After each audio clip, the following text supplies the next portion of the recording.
Good afternoon, everyone, and welcome to Leicester, Massachusetts for the third and final round of the 2022 MVP Open at Maple Hill.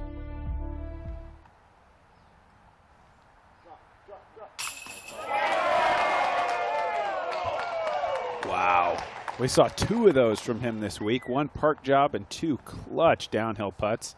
Look at that rain coming down on the water. This is McBeth on 5, out of position, putting towards the water on the elevated basket. This is like 50 feet, at least. And Paul McBeth. Okay. I don't know that I've ever seen someone that far back on that hole. Way back from McBeth. Here's Lizotte with his circle's edge birdie putt on 2. Yeah, Simon really rounding into form here now. That was a beautiful putt. Some incredible putts by McBeth on both 4 and 5. Now he's in trouble on 6. This is a bogey look. No way. Another 50 feet. Let's see it. Unbelievable. That's to say bogey. I have to think about how terrible his previous shots were that he had to make that for bogey. See if he can bounce back.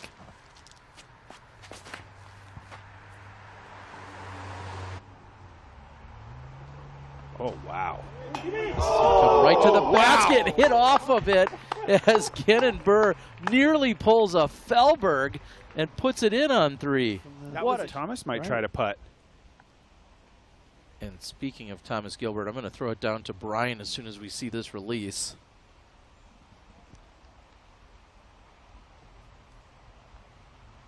Wow. And that is on point and park. You may have just heard some cheers, but Ben Calloway from the drop zone knows it. And he saves the par on 8. Then you hear them chant, sign the board. So now with Wysocki on this right side of the fairway. I think he might have this. He's hit the gap, and that's tracking right to the pin. He got a great parked. gap. He got a great gap. Yeah, McBeth has a birdie look. 38 feet. He's just a pace outside circle 1. This might be too close for him. I don't think so. Wow. And the putter is still on fire. Paul McBeth, 5 birdies in a row. You must be real fun at parties, Nate. Yeah, I've been told that before. I've been told that before. No, I'm obviously I love the show. Of course. But, you know, I fully agree, yes. And here's Gannon Burr.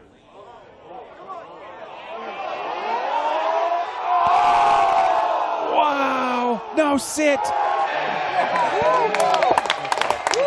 What did we just see? Gannon Burr, front cage, the roll, the checkup, the stop. Gannon Burr inbounds on hole 8. Now, Ricky Wysocki with a look on 13. Yeah, right around 60 feet here for Ricky. He answers where McBeth couldn't. Ricky Wysocki now moves into just one spot behind McBeth, 13 and 12 respectively for those two guys. And just one shot behind the lead if this one can drop.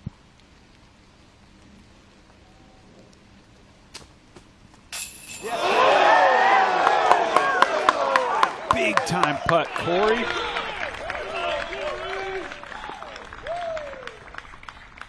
You love to see the fight.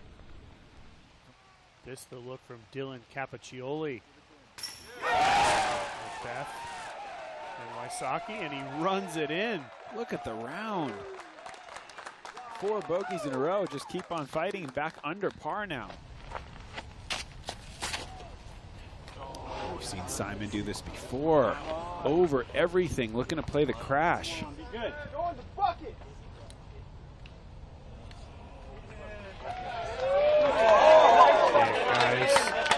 We'll see where that one turns up. Paul McBeth is in no position of laying up or worrying about any other finish than first here. So it will be all or nothing on the last 2 holes. And what a shot by Ellis. Let's go, Corey.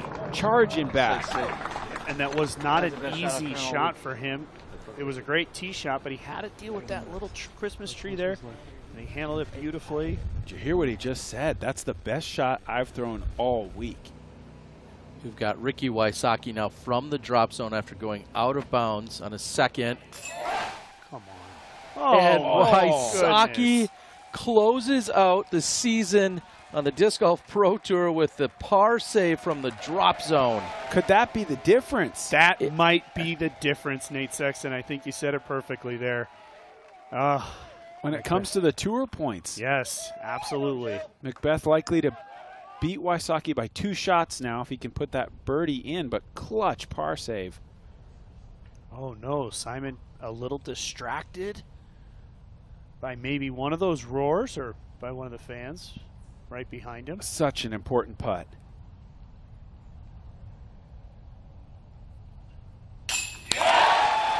And Lizotte cans it. He moves to 15 under. Look at reset. the run he's on. What a battle we're getting to watch. Oh, I like the width. Nice and flat. That's it. That's the shot. That's the dream shot, to hit below the basket, slow down the speed. That's what all these players want. Best drive we've seen, I think. Now, Simon Lizotte, you called it, Doss. He's going to need birdie to keep this very tight and competitive. He wants to get in the clubhouse with a little cushion. Lizotte on 17.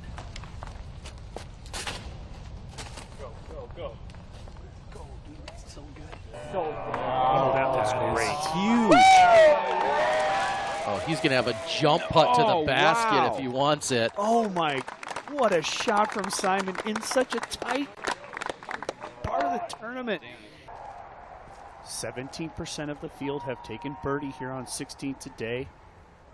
Only one park job on the cards today.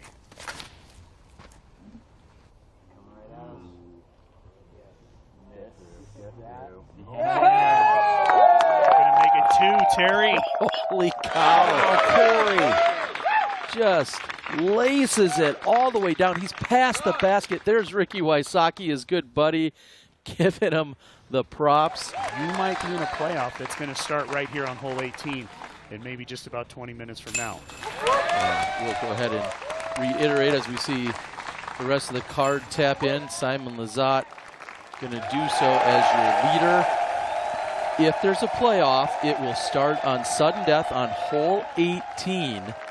And then if it continues, it will go over to hole 1, and they'll continue to repeat in that fashion. If any playoff takes place, it starts on 18 and then goes to hole 1.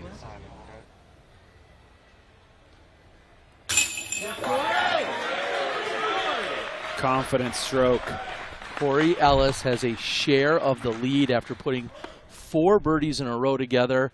He's going to go into 18 tied with Simon Lizotte and now tied with Linus Carlson. We have a 3-way tie, 2 of them heading to 18.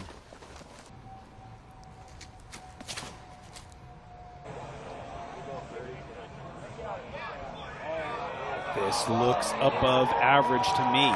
Fist pump for Corey Ellis. That's a bomb. Yeah, you are 100% right there, Nate Sexton. Not only is it a bomb, he's on the perfect side of the fairway. He stayed short of the out-of-bounds line. And now it's a chance for Carlson. Linus Carlson, the only Swedish player in the field.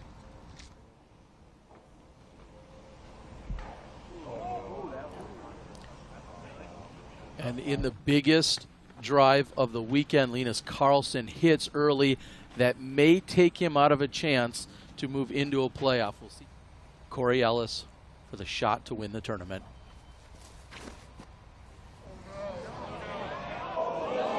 That looks deep.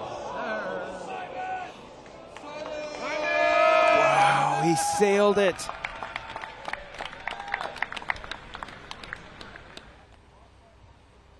Corey Ellis to force the tie.